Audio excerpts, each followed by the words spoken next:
আসসালামু আলাইকুম। আজ 2 নভেম্বর 2025 খ্রিস্টাব্দ, 17 কার্তিক 1432 বঙ্গাব্দ, 10 জামাদুল আউয়াল 1447 হিজরি, রবিবার। সংবাদ পাঠ করছি মনির হোসেন কামাল। প্রথমেই শুনবেন সংবাদ শিরোনাম। জাতীয় নির্বাচন 2026-এর ক্যাম্পেইন শুরু। তৃতীয়বার জামাতের আমির হলেন শফিকুর রহমান।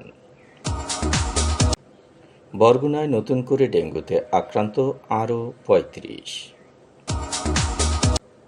গাইবান্ধায় 3 গরুচোরকে পিটিয়ে হত্যা। বাগেরহাটে বজ্রপাতে কৃষকের মৃত্যু। পাথরঘাটায় বিদ্যুৎস্পৃষ্ট হয়ে রাজমিস্ত্রি নিহত। মাইকিংয়ে রেকর্ড করা হয় লোকবেতারে। শুনলেন সংবাদ শিরোনাম, এবার বিস্তারিত।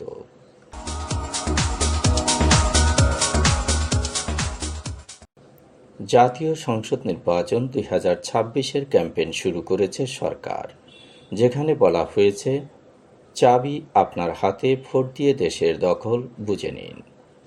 প্রধান উপদেষ্টার প্রেস উইং এক সংবাদ বিজ্ঞপ্তিতে জানিয়েছেন, রোববার এ ক্যাম্পেইন শুরু করা হয়েছে। সংবাদ বিজ্ঞপ্তিতে আরও বলা হয়, আজ থেকে শুরু হলো জাতীয় নির্বাচন 2026-এর ক্যাম্পেইন।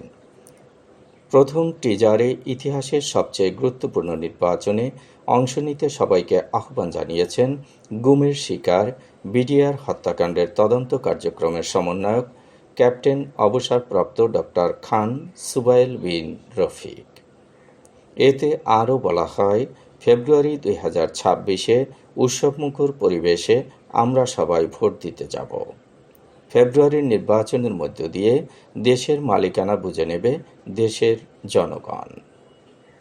আবারও বাংলাদেশ জামায়াতে ইসলামীর আমির নির্বাচিত হয়েছেন ডাক্তার শফিকুর রহমান।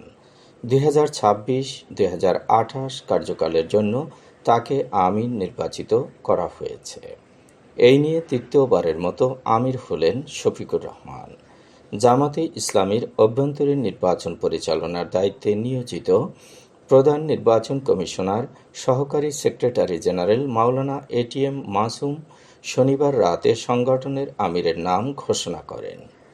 9 অক্টোবর থেকে 25 অক্টোবর পর্যন্ত সারা দেশের রুকনদের নিকট থেকে গোপন ব্যালটের মাধ্যমে ভোট গ্রহণ করা হয়। ভোট গ্রহণের কার্যক্রম শেষে সংশ্লিষ্ট দায়িত্বপ্রাপ্ত টিম ভোট গণনা শেষ করেন। সর্বোচ্চ সংখ্যক ভোট পেয়ে বাংলাদেশ জামাতে ইসলামীর আমির নির্বাচিত হয়েছেন ডাক্তার শফিকুর রহমান। বরগুনায় নতুন করে ডেঙ্গুতে আক্রান্ত হয়েছে আরও 35 জন। এ নিয়ে জেলায় মোট আক্রান্তের সংখ্যা 8,896 জন। বরগুনার civil surgeon doctor Mohammad Abul Fatta জানিয়েছেন, গত 24 ঘন্টায় বরগুনা সদর উপজেলায় 18, বেতাগী 2, বামনা 2, তালতলী 3 ও পাথরঘাটায় 10 জন নতুন করে আক্রান্ত হয়েছেন। জেলায় ডেঙ্গুতে আক্রান্ত হয়ে চিকিৎসাধীন আছেন 91 জন। এদের মধ্যে বরগুনা জেনারেল হাসপাতালে 46, আমতলী 5, বেতাগী 3, বামনা 13, পাথরঘাটা 21 এবং তালতলী উপজেলা স্বাস্থ্য কমপ্লেক্সে 3 জন চিকিৎসাধীন। এখন পর্যন্ত বরগুনা সদর উপজেলায় 6,967, তালতলী 273, বামনা 430, বেতাগী 196, আমতলী 142 এবং পাথরঘাটা উপজেলায় 888 জন আক্রান্ত হয়েছেন। অন্যদিকে জেলায় ডেঙ্গুতে আক্রান্ত হয়ে মারা যাওয়া 61 জনের মধ্যে 41 জনের বাড়ি বরগুনা সদর উপজেলায়, 13 জনের বাড়ি পাথরঘাটা, 6 জনের বাড়ি বেতাগী ও 1 জনের বাড়ি আমতলী উপজেলায়। গাইবান্ধার গোবিন্দগঞ্জে চোর সন্দেহে 3 জনকে পিটিয়ে হত্যার ঘটনা ঘটেছে। শনিবার দিবাগত রাত 2:30টার দিকে কাটাবাড়ি ইউনিয়নের নাসিরাবাদ গ্রামে এ ঘটনাটি ঘটেছে। তাদের বয়স 30 থেকে 40 বছরের মধ্যে হবে। রাত 2:30টার দিকে দিনাজপুরের ঘোড়াঘাট উপজেলার সীমান্তবর্তী মাজার এলাকার বাসিন্দা আব্দুস সালামের বাড়ির গোয়াল থেকে কয়েকজন 3টি গরু চুরি করে নিয়ে পালিয়ে যাচ্ছিল। এ সময় বাড়ির লোকজন বিষয়টি টের পেয়ে চিৎকার করলে প্রতিবেশীরা ছুটে আসে। গরু চুরির কথা শুনে সবাই মিলে লাঠিসোঁটা নিয়ে তাদেরকে ধাওয়া করে। ধাওয়া খেয়ে তারা পাশের নাসিরাবাদ গ্রামের দিকে পালিয়ে যেতে থাকে। পরে নাসিরাবাদ গ্রামের লোকজন গরু চোরের উপস্থিতি টের পেয়ে তাদের ধাওয়া করলে 3 জন একটি পুকুরে ঝাঁপ দেয়। এ সময় এলাকাবাসী তাদের পুকুর থেকে উদ্ধার করে পিটুনি দিলে ঘটনাস্থলেই মারা যায়। বাগেরহাটের মোল্লাহাটে বজ্রপাতে আকাশ শিকদার নামের এক কৃষকের মৃত্যু হয়েছে। শনিবার রাতে কাসনা উত্তরপাড়া গ্রামে নিজ মৎস্য ঘেরে তিনি মারা যান। আকাশ শিকদার কাসনা উত্তরপাড়া গ্রামের মোজাম শিকদারের ছেলে। বৃষ্টির মাঝে আকাশ শিকদার মৎস্য ঘেরে গিয়েছিলেন। সেখানে তিনি বজ্রপাতে মারা যান। পাথরঘাটায় বিদ্যুৎ স্পৃষ্ট হয়ে এক রাজমিস্ত্রি মারা গেছেন। তার নাম রফিকুল ইসলাম গাজী, বাড়ি পাথরঘাটা সদর ইউনিয়নের বড় ট্যাংরা গ্রামে। গতকাল নিজের বাড়ির কাঠের ঘর মেরামতের জন্য কাঠমিস্ত্রির সঙ্গে কাজ করছিলেন রফিকুল ইসলাম। হঠাৎ বিদ্যুৎ স্পৃষ্ট হয়ে ঘটনাস্থলেই তিনি মারা যান। মাইকিংয়ের রেকর্ড করা হয় লোকবেতারে। সুমধুর ও সুস্পষ্ট কণ্ঠে মাইকিংয়ের জন্য লোকবেতারের বিকল্প নেই। লোকবেতারের সাউন্ডপ্রুফ স্টুডিওতে করা হচ্ছে গান ও নাটকের রেকর্ড।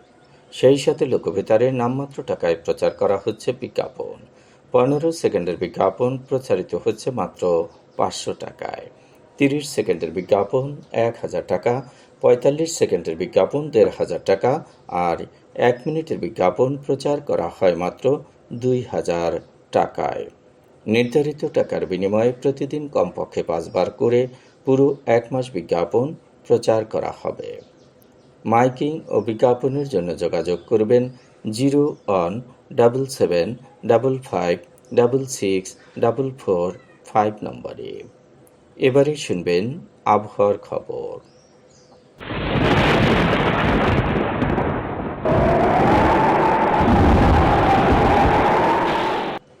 লঘুচাপের বর্ধিতাংশ বঙ্গোপসাগর সহ উপকূলীয় এলাকায় বিরাজ করছে। রংপুর, রাজশাহী ও ময়মনসিংহ বিভাগের অধিকাংশ জায়গায়, ঢাকা, খুলনা ও সিলেট বিভাগের অনেক জায়গায় এবং চট্টগ্রাম ও বরিশাল বিভাগের কিছু কিছু জায়গায় হালকা থেকে মাঝারি ধরনের বৃষ্টি বা বজ্রসহ বৃষ্টি হতে পারে। দিন ও রাতের তাপমাত্রা একরকমই থাকতে পারে। আজ দেশের সর্বোচ্চ তাপমাত্রা ছিল কলাপাড়ায় 35 ডিগ্রি সেলসিয়াস এবং সর্বনিম্ন তাপমাত্রা ছিল তেঁতুলিয়ায় 21 ডিগ্রি সেলসিয়াস। বরগুনার সর্বোচ্চ তাপমাত্রা 34.8 ডিগ্রি সেলসিয়াস, সর্বনিম্ন 25.6 ডিগ্রি সেলসিয়াস। আগামীকাল সূর্যোদয় হবে ভোর 6টা 7 মিনিটে। সংবাদ শেষ করার আগে শিরোনামগুলো আবার পড়ছি। জাতীয় নির্বাচন 2026-এর ক্যাম্পেইন শুরু। তৃতীয়বার জামাতের আমির হলেন শফিকুর রহমান। বরগুনায় নতুন করে ডেঙ্গুতে আক্রান্ত আরও 35। গাইবান্ধায় 3 গরুচোরকে পিটিয়ে হত্যা। বাগেরহাটে বজ্রপাতে কৃষকের মৃত্যু। পাথরঘাটায় বিদ্যুৎ স্পৃষ্ট হয়ে রাজমিস্ত্রি নিহত। মাইকিংয়ে রেকর্ড করা হয় লোকবেতারে।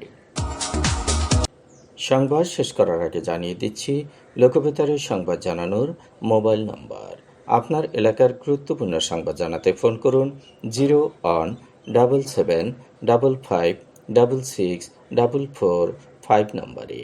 আর লোকবেতারের সাথে যুক্ত হয়ে গান শুনতে চাইলে SMS করুন 01782973478 নম্বরে। মোবাইল করবেন 019594384 545 নম্বরে। বিশ্বের সব জায়গা থেকেই শুনতে পারবেন লোকবেতার। lokbetar.fm.org ওয়েবসাইটের মাধ্যমে শুনুন সরাসরি অনুষ্ঠান। সংবাদ পাঠ এখানেই শেষ করছি।